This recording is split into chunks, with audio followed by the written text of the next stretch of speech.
Hello students, आज की video में हम लर्न करेंगे आशा का अंत निबंध के शॉर्ट क्वेश्चंस। लेखक हैं इसके श्री बालमुकुंद गुप्त। इससे पहले भी एक वीडियो आ चुकी है इस निबंध पे। अगर वो आपने नहीं देखी है तो उसको ज़रूर देखना, क्योंकि इस निबंध के सभी मेन पॉइंट्स या फिर ये कहें कि इसका विषय लेखक क्या कहना चाहता है वो उसमें कवर किया गया है।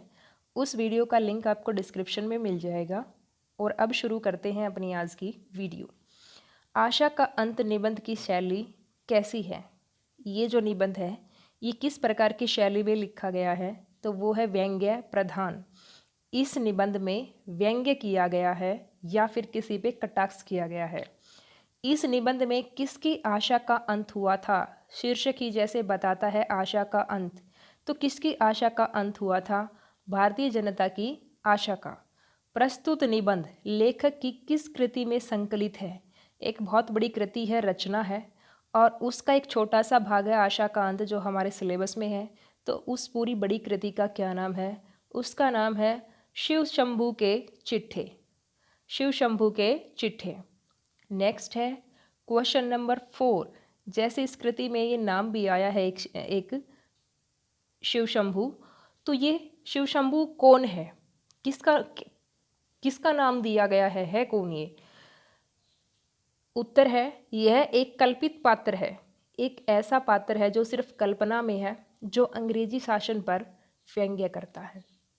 और इसका काम क्या है? सिर्फ इस पात्र की कल्पना की गई है, क्या करने के लिए? अंग्रेजी शासन पर व्यंग्य करने के लिए। श्री बाल मुकुंद गुप्त मूलतः कहाँ के रहने वाले थे?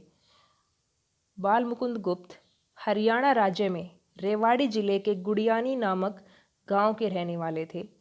नेक्स्ट क्वेश्चन है श्री बाल मुकुंद गुप्त किस युग के निबंधकार थे?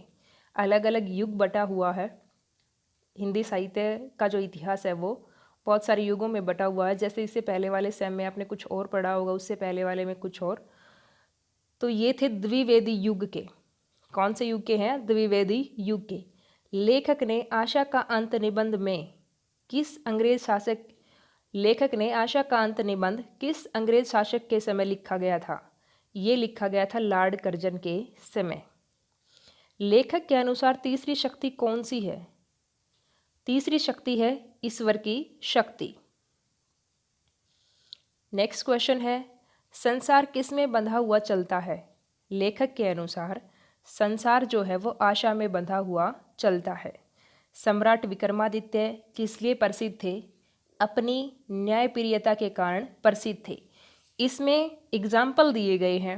जो लॉर्ड कर्जन जब वायसराय बन के आता है तो भारतीय जनता की जो आशाएं हैं वो बहुत ज़्यादा बढ़ जाती हैं कि अब अच्छा होगा, वो न्यायप्रिय शासक होगा। और उसकी जो कंपैरिजन है, तुलना है सम्राट विक्रमादित्य, खलीफा हारून रशीद, नौसिखा, अकबर जैसे जो महान सम्राट हुए थे जो अपनी न्यायप्रियता के कारण प्रसिद्ध थे, उनसे उनके जैसा मान लेते हैं उसको। लेकिन वैसा लॉर्ड कर्जन में कुछ भी नहीं मिलता। वो सिर्फ एक अहंकारी और घमंडी और ये कहें कि अपनी चलाने वाला शासक था। और इसी वजह से जो है लेखक कहता है कि भारतीय आशा का क्या हो गया था? अंत हो गया था। तो सम्राट विक्रमादित्य किसके लिए प्रसिद्ध थे? इसमें एक एग्जाम्पल बताए गए थे तुलना के लिए, न्यायप्रियता के कारण। खलीफा हारून रशीद कहाँ का शासक था? बगदाद का। नौशिखा किस समुदाय का नेता था? फारसी समुदाय का। ये सब अपनी न्यायप्रियता के कारण प्रसिद्ध रहे हैं। नौसिखा के चरित्र की क्या विशेषता थी? न्यायप्रियता। नेक्स्ट है लॉर्ड कर्जन ने भारत आते ही किस कॉरपोरेशन की स्वाधीनता समाप्त कर दी थी? कलकत्ता के म्यूनिसिपल कॉरपोरेशन की।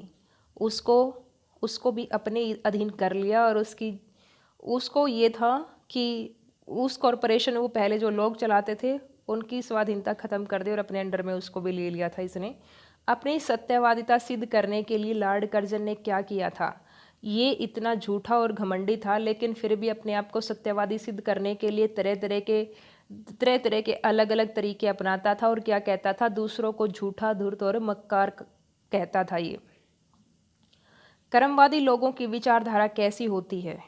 लेकिन इसमें जो भारत के लोग हैं वो अपने आप को कर्मवादी मानते हैं। और ऐसे लोगों की विचारधारा कैसी होती है?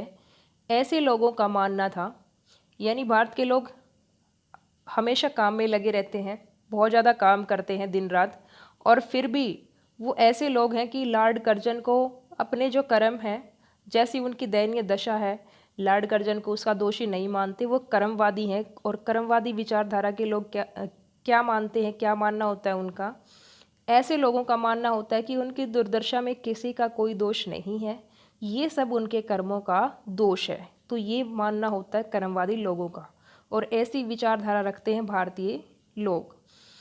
भारतवर्ष के लोग किसे माता तुल्य समझते थे? महारानी विक्टोरिया को, जो उस समय पे इंग्लैंड की महारानी थी, उसको भारतवर्ष के लोग तो माता तुल्य समझते थे। लेकिन एक ये है शासक जो हमेशा भारतीयों का खून चूसते रहते थे। आशा का अंत निबंध किसे संबोधित कर लिखा गया था? लॉर्ड कर्जन एवं अंग्रेजों की कूटनीति को, उनको संबोधित करके लिखा गया था कि जो भारतवर्ष के लोग हैं उन्होंने महारानी विक्टोरिया को माता समझ लिया, इतनी आशा, इतनी उम्मीदें रख ली, और उधर जो अंग्रेजी शासन है वो देखो, वो भारतीयों के प्रति अच्छा व्यवहार भी नहीं कर पा रहा था। बिल्कुल भी अपोजिट थी चीज़ें, बिल्कुल इस निबंध के अनुसार चीज़ें बिल्कुल अपोजिट थी, विपरीत थी। लेखक ने भारतवर्ष को कैसा देश बताया है? कर्मवादी। लेखक ने लॉर्ड कर्जन की सत्य प्रियता पर क्या कहकर करारा व्यंग्य किया है?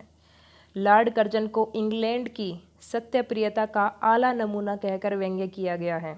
यानी लॉर्ड कर्जन तो एक छोटा सा नमूना है। इंग्लैंड के सभी लोग ऐसे न्यायप्रिय होते होंगे, ऐसे सत्य प्रिय होते होंगे, यानी ये सत्य के नाम पर क्या है, सिर्फ झूठ बोलते हैं।